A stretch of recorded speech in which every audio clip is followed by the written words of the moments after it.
আজ সকাল 10টার সময় আমার এই ভাতিজা বাড়িতে একটু রাগারাগি করে পোলাপানের খপ্পরে পরে বাহিরে আসছিল।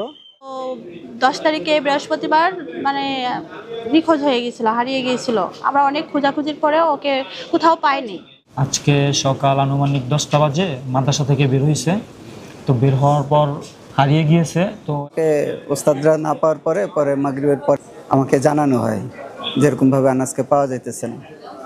নেমে 2 নম্বর টার্মিনালে আসছি, আমার ভাগিনা ওর আমি পাইতেছিলাম না। তো আমার ছেলে হারানো গিয়েছিল, বিমানবন্দর থেকে এক পুলিশে ধরে আইনে যত্ন করে আমার ছেলে আমার ফিরে দিয়ে দিয়েছে। আমার ছেলে হারানো গিয়েছিল, সকাল থেকে অনেক খোঁজাখুঁজি করা হয়েছে, তাকে পাচ্ছিলাম না।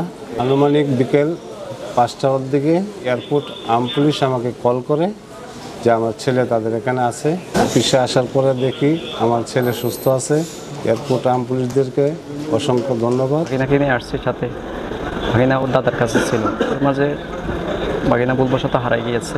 খোঁজাখুঁজি করতেছিলাম, পাইতেছিলাম না। পরে দেখি যে পিবিএস সদস্যরা ভাগিনাকে কোলে নিয়ে দাঁড়িয়েছে। গাড়ির ডুবো টান দেবো আমাদের বাতি জানাই, অনেক খোঁজাখুঁজির পর পাইলাম না।